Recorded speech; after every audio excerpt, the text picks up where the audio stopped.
Keimanan ingkang wajib kita imani bilih setelah meninggal dunia orang itu masih ada kehidupan.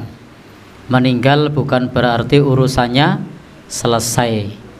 Jangan anggap kalau orang mati urusannya terus rampung. Justru ketika kematian datang, maka saat itulah kehidupan yang sesungguhnya terjadi. Bapak Ibu, adzabul qabri au na'imuhu, siksa kubur atau nikmatnya, haqqun sabitun bidhahiril Qur'an, menika kalebet perkawis ingkang hak miturut Al-Qur'an, wa sharih lan jelas miturut hadis Nabi, wa ijma' lan kesepakatan ahlus sunnah. Dados menika wonten ing Al-Qur'an, hadis lan ugi ijma' ahlus sunnah bilih siksa kubur menika benar-benar ada, nikmat kubur itu benar-benar ada. Wa qad ista'adzan Nabi, lan Nabi sallallahu alaihi wasallam nyuwun perlindungan kepada Allah Subhanahu wa taala. Wa amara bihi fi kulli shalah, lan dawuhaken dumateng kita supados berlindung kepada Allah saben-saben salat. Wa kana Nabi sallallahu alaihi wasallam yata'awwad billah min adzabil qabri. Nabi pun dulu berlindung kepada Allah saking siksa kubur.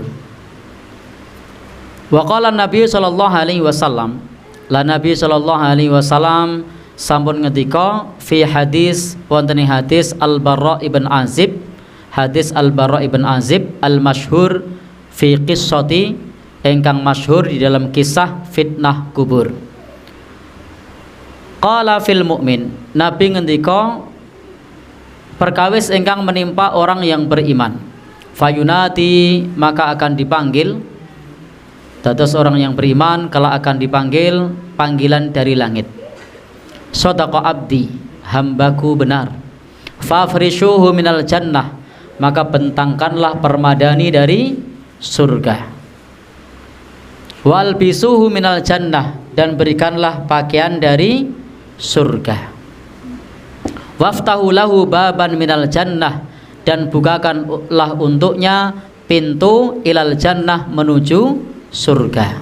Jadi nanti di alam kubur orang beriman akan dibukakan pintu menuju surga, akan tampak pemandangan surga setiap pagi dan sore, dan didatangkan kepadanya orang yang aromanya wangi, yang tampan, yang ganteng.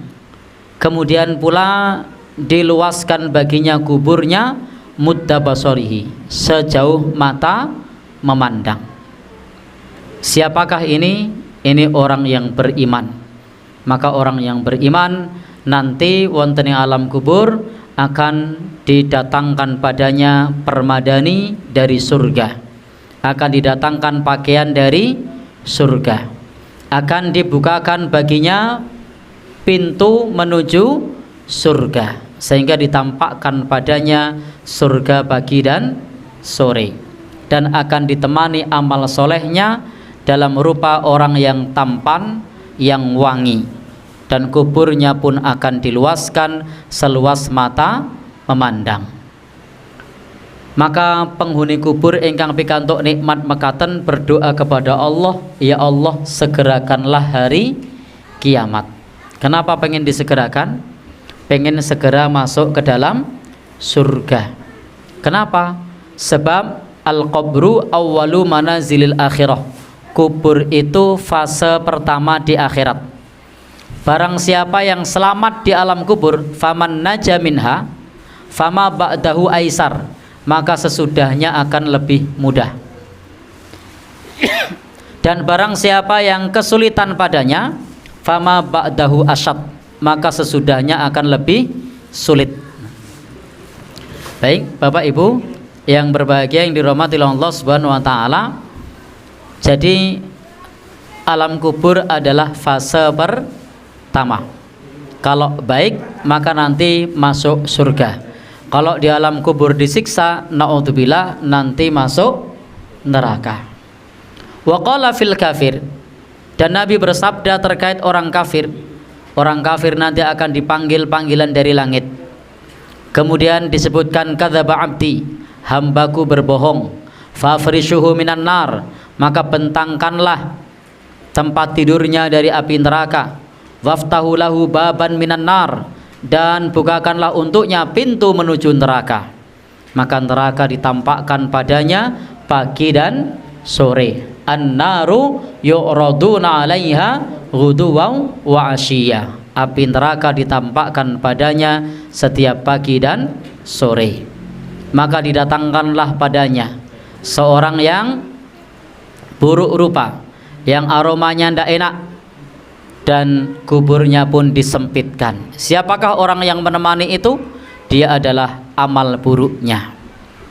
Kemudian kuburnya pun disempitkan hingga tulang-tulang rusuknya remuk redam. Waqad ittafaqas salaf, para salafus soleh sampun sepakat, wa ahlus sunnah, para ahlus sunnah sampun sepakat, ala isbat, pada penetapan adzabil qabri, siksa kubur, wa naimihi, dan nikmatnya. Termasuk dzakarahu Ibnul Qayyim fi kitab Ar-Ruh, termasuk Imam Ibnul Qayyim sampun menyebut wonten ing kitab Ar-Ruh.